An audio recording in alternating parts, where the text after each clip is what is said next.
రాష్ట్రంలోని ఇంజనీరింగ్ కాలేజీలు వాటి ఫీజుల గురించి మాట్లాడాల్సి వస్తే చాలా విషయాలు చెప్పాల్సి ఉంటుందన్నారు మోహన్ బాబు. వాటి గురించి మాట్లాడాల్సిన రోజు త్వరలోనే రాబోతుందన్నారు. ప్రస్తుతం తనను మాట్లాడనివ్వొద్దని అన్నారని, అందుకే ఏం మాట్లాడడం లేదని తెలిపారు. నటి సుమలత భర్త అంబరీష్ కు 60 ఏళ్లు వచ్చిన సందర్భంగా ఆయన్ను శ్రీవారి దర్శనానికి తీసుకొచ్చిన అనంతరం మోహన్ బాబు ఈ వ్యాఖ్యలు చేశారు.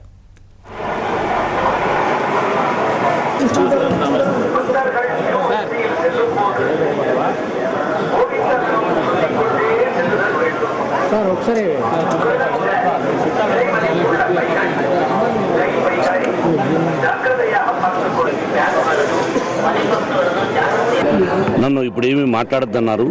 నేను సైలెంట్గా ఉన్నాను. నేను మాట్లాడాల్సి వస్తే చాలా ఉంది కాబట్టి మీకు తెలుసు, నిజాన్ని నిర్భయంగా చెప్పే వ్యక్తిని. ఇంజనీరింగ్ కాలేజీలో ఏమిటి, ఈ కష్ట నష్టాల గురించి, న్యాయాన్ని గురించి, ధర్మాల గురించి చెప్పాలంటే ఐఎమ్ ది ఫస్ట్ మ్యాన్. ఏంటి మన కాలేజీలు, ఏమిటి ఫీజుల విషయాలు, ఇవన్నీ చెప్పాలంటే చాలా ఉంది. ది డే విల్ కమ్, అప్పుడు మీ ముందుకు వచ్చి అన్ని విషయాలు చెప్తాను.